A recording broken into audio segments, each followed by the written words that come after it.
that was as direct as I think Daryl can be without outright saying, I want to sign Paul George if he wants to come here. I want to trade for Jimmy Butler if he becomes available. I think he was very direct and very clear that they want a third star. They don't necessarily care about age concerns and whatnot. In fact, I think the most revealing answer, other than saying, yeah, we want a wing, like the best fit would be on the wing, which is like, wow, I wonder who he could be talking about on that one. He got asked about building out depth and, maybe going that route over stars and get guys who are available versus the downside risk of older players with maybe health issues. And essentially his answer was, I'd rather have good players who are risky than a bunch of guys who are available and not that good, was the gist of the answer. And so we can sit here and we will debate over the next couple of months, what could they turn this roster into, right? What would it look like if they went after some Alex Caruso's, who he would cost a decent amount in a trade, but guys like that rather than a top line star. Yeah. But I think he laid it out very clearly today. He basically said without saying, if they can get the third real guy, he will take his chances filling out the roster everywhere else. The direct quote, I'll take the better team that you have to manage your way to the playoffs than the worst team that is always available. I'll take that 10 out of 10. There were, I thought, 4 key points of Daryl Morey's press conference. And to your point, they were all bat signals to Paul George and Jimmy Butler, it seemed. It was Suge Knight saying, come join Death Row, basically. We talk a lot about some statements being to an audience of one. The entire press conference very much felt like, hey, if your current team isn't willing to pay you, we will. He got your manager dancing all up in the videos. Right. Like Kyle said, he directly said he wanted a wing. I asked him whether or not it was still feasible to have, to have 3 max cap slots under the new CBA. And he said pretty much that history has shown that stars are the way you win championships, and that you should pursue them. He directly said he prefers top-heavy stars over role players. He pushed back on the notion that stars in their late 30s decline. He said that happens less now than it historically has. And he said he enjoys the challenges of finding role players like Kelly Oubre and Kyle Lowry. So pretty much every basically said, hey, it's actually fun for me to try to get the minimum guys who are really good. He basically told you, no idiot, I want a third star. He said it in no unsimple terms. You really don't have to read any tea leaves. Some people will say, like, well, maybe he's just trying to deke people out. I don't necessarily see what the benefit would be. And history suggests, based on everything Daryl Morey has ever said or done in the NBA, he wants that third star. So yes, while Kyle mentioned we will have discussions about role players, the truth is that only comes into play if Daryl Morey misses not only on option 1, but also option 2, 3, 4, 5. Like, he has to go pretty far down his whiteboard for him to go, oh, let's go pursue Alex Caruso in a trade. I just don't expect that to happen. Well, I think the argument, of course, to discuss this, because we've talked about the 2 different styles of team building where we've discussed, all right, do you in fact go with that third star for Joel Embiid and Tyrese Maxey? I got you something, Devon. Did you really? Got you your own. Well, it wasn't him. Oh, man. Bree got it. He was just closest Super to the door. producer Bree is the one who brought it in here. Look at team coming through.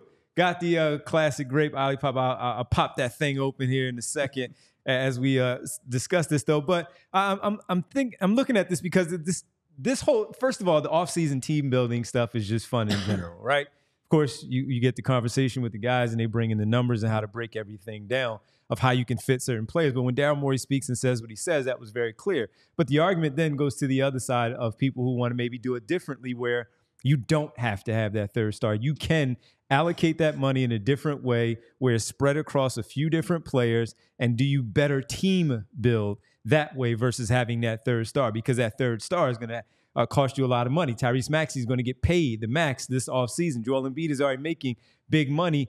How does that factor into when we just went through, speaking as a Sixer fan here, right?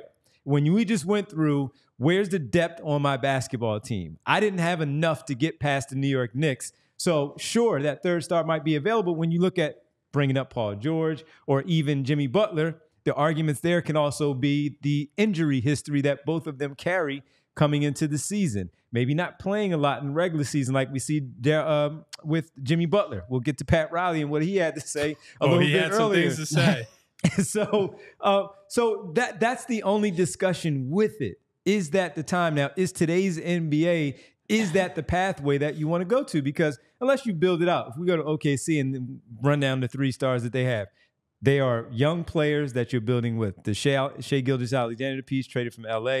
He's still technically kind of homegrown because of how young he was to turn into the star that he is right now with Jalen Williams, with Chet Holmgren, and a bunch of other young players that they have there.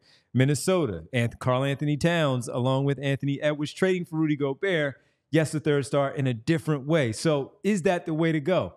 It's going to be intriguing to figure out how it all plays out with the LA part. They've offered him a couple of different contracts based on the reporting that Kyle and Derek have put out there, but the Sixers have their eyes on him also. So where does that leave Daryl Morey and how he goes about it? And then the other piece, once that's done, that's going to be fantastic. What are the next pieces then? Derek, remember when the Phillies signed Bryce Harper, and the first one was Andrew McCutchen.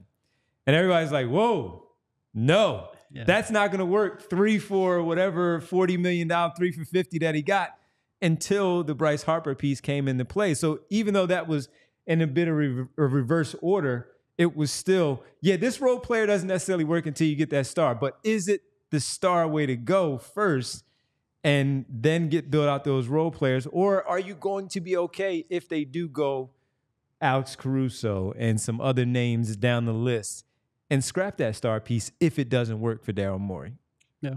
So he did address the idea of, what if this doesn't work out, right? Because there are a finite number of stars, number one. There are only so many before you get into, and we can all debate who is and is not a star, who's worth star level value. He directly said in the press conference, if all the balls go up in the air and they all hit the ground and nothing works, they're not then going to overpay guys who are not stars or guys who are not those foundational roster pieces, basically saying without saying, I'm not giving out a Tobias Harris contract this time around like the franchise did before I showed up here. Now, that's an easy thing to say, right? Because if the music stops in July, Paul George signs in LA, Jimmy Butler's not getting traded, Brandon Ingram's not going anywhere, and they're just kind of boxed in. Well, what do? You're not going to be able to look the franchise, much less you're not going to be able to look the fan base, not going to be able to look Joel Embiid certainly in the eye, have the whole summer plans blow up and be able to be like, yeah, it's all going to be okay. Trust me, I got this, after cap space and flexibility and everything else was the plan. So it's very interesting that he was this clear and decisive on this, because in some ways it does set up for, if you don't get something done and get something done early, there is going to be a lot of pressure in this market, not just from people on the outside, but someone like Joel Embiid, who's smart enough to say, he's certainly listening when Daryl's talking today. He knows what the intent is. If you do not come away with one of these types of guys, there are going to be some very difficult conversations being had this offseason. And he already mentioned earlier today, to your point, that he shared that they've already exchanged messages. He and Joel Embiid, and Joel Embiid expressed what he feels like he does in the offseason of what he might want here. So he's going to at least have his ear out there, and as you said, listening to what Daryl Morey had to say. What else did you have on that piece? I mean, it was mostly just how clear and direct that Daryl was. It was honestly a little bit shocking, and it took you by surprise a little bit. You don't usually hear GMs talk that truthfully about what their intention is and what their team building philosophies are. Like, he was very direct about that. Now we'll see whether that executes. I do think this is going to be a pretty crazy summer, and that probably dovetails pretty nicely into the comments made. It was honestly a little wild to sit here and be talking to Daryl while Pat Riley is pretty much putting a blowtorch to Jimmy Butler. Now, Pat Riley did say, when asked whether or not he was considering trading Jimmy Butler, he said no. But he also said that they hadn't started internal talks about extending Jimmy Butler, that to get an extension, you have to actually play. I want to lay out all the direct quotes from Riley in a little but bit. Watching these two go side by side, like I said, seemed very much like Daryl sending out a bat signal to players, communicating with players he's not allowed to communicate with, doing it through the media at his end of season press conference of, hey, we like you, even if your teams don't. That was far and away the overriding takeaway. Right, because we've dealt with Daryl for a while now, and this is true of a lot of GMs anymore.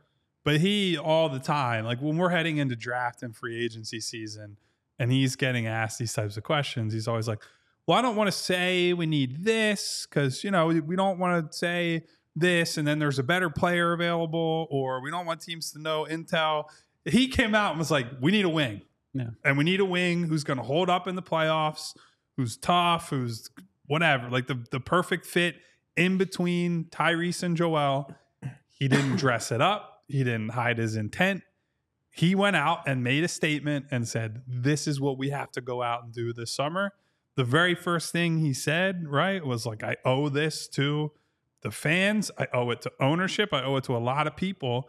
This is a huge offseason, and I need to get this right. And so it's admirable because he's not backing down from what I think all of us knew coming in, but he better get it right or it's going to get spooky around here real quickly. Well, this is his offseason. This is all about him, and he set it up this way from speaking about the Buddy Hield piece, which we may get to a little bit later, of how he attacked the offseason. But you guys have talked about it so much, of how, and Rich as well, of how he attacked the trade deadline but didn't really attack it because of what he was setting up here for this offseason. And because of that, this is it. This is the one for him where there's a different faction of Sixer fans out there who give him a bit of a break. Then there's the others that have really hit him very hard and saying, he hasn't done anything. So here we are. This is the setup. Now you hear it. Joel Embiid is another year older. Tyrese Maxey is turning into that young star player that you have. All eyes are going to be on Daryl Morey to get this together. And as Kyle and Derek have reported, during the season, the Paul George piece is there. Now you're starting to hear so many others from different cities, the national reporters talking about this actual offseason for the 76ers and who could be linked there with those two names, with George and Butler in particular. You're going to hear others with the Kevin Durant conversation, still trade for Lowry, Markkanen, and so many other names. But this is it.